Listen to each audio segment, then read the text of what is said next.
Joining me now, Noa Tishby, the first ever Israeli special envoy for combating anti-Semitism. She's also the author of the book Israel, a simple guide to the most misunderstood country on earth. Noa, so great to have you on the show again. Thank you so much for your time. Thank you for having me.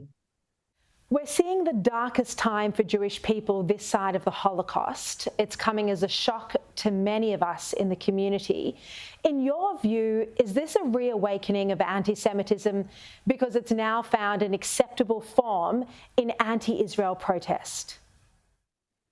Absolutely. So sadly, this is not at all surprising for anyone who is paying attention. You have been very much on the right track in shedding a light on this problem that has been brewing underneath the surface for a very long time, and now it's just coming out. So anti-Semitism, which is anti-Jewish racism and hate, is basically coming from the far right, the far left, and radical Islam. What we're seeing exploding over universities across America and in Australia and in Europe is the far left anti-Semitism, which has taken the shape of Israel hating. So anti-Zionism. The left has been groomed for at least 2 decades to think that Israel is actually committing genocide, that Israel is the big bad wolf of the entire world, that Israel is the source of all troubles and all problems in the world, not understanding that jihadism is what we're dealing with here. So the universities were groomed, the academia was groomed, a lot of institutions in America were groomed to think that that is the case. And therefore, when a massacre like October 7th happens to Israelis, Jews and Muslims alike, people in the West turn around and say, well, that makes sense because they deserve it. This is nothing but another form of anti-Semitism, and it should be of grave concern to anyone. One of the myths that's being perpetuated is that Israel is an oppressor and a colonizer. Can you dispel that myth for us? Yes, Israel not only is not a colonizer, Israel is literally a refugee state that was decolonized from Great Britain. Absolutely nothing to do with colonialism. The Jewish people are indigenous to the land of Israel. And to say that Israel is a colonialist state, again, to say that it's an apartheid state, to say that it's committing ethnic cleansing and genocide, you take the word Israel and you swap it with the word Jew, and what you find is the blood libel that has been used for hundreds and thousands of years. So it used to sound something like this, right? The Jews have indiscriminatorily killed Christian babies.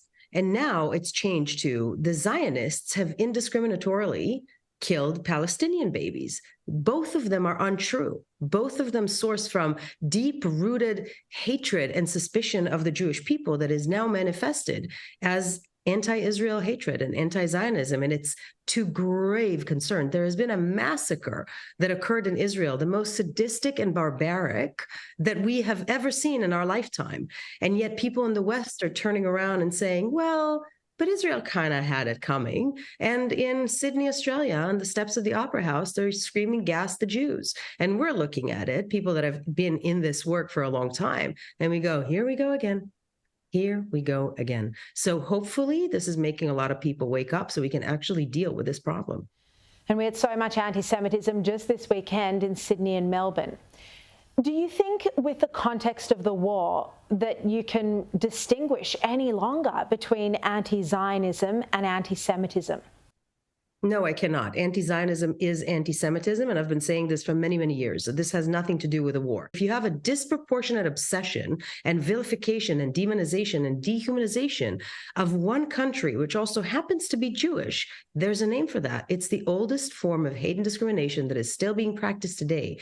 Anti-Zionism is anti-Semitism. They're one and the same. Noa, it's so refreshing to hear you call it out and call it out properly and so articulately. Look, these global protests are aggressive, intimidating and anti-Semitic. Many from the left are taking part in them, people who also rallied for Black Lives Matter and similar causes. Do you think they realise what Hamas actually stands for? I really hope not, because I prefer to think of them as useful idiots than actually supporting jihadism. This is not a culture that will stop at Israel. This is a culture that will indeed come to the US and to Australia and to Europe. And I know a lot of leaders in Europe are already seeing this.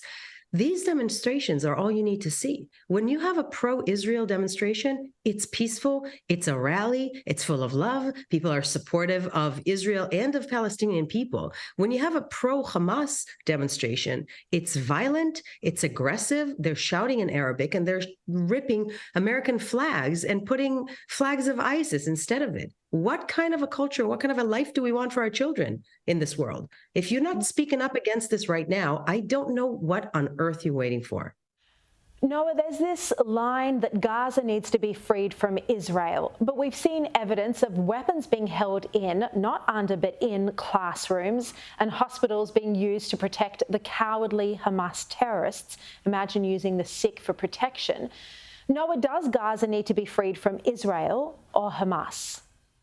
Not only Gaza needs to be freed from Hamas, Palestine needs to be freed from Hamas. If the Palestinian people are not going to shake off, with the help of Israel, this jihadi, racist, slaughter-driven culture, the Middle East is going to continue being destabilized. Look at what Hamas did with this attack on October 7th. They destabilized the entire region. Hamas, supported by Iran, basically decided to sacrifice Gaza and its entire population. So right now at Shifa Hospital in Gaza, we have a real problem coming up because their entire underground is Hamas headquarters. And I just want that to land for everybody. They took a hospital and they created a terrorist base underneath it. So right now, Israel is leaving a corridor out and communicating with the doctors and the nurses in the hospital, asking everyone to evacuate. Every single target that Israel targets is a terrorist cell. They need to evacuate the north of Gaza because Israel has to do the dirty job of the Palestinian people and moderate Arab countries in the world.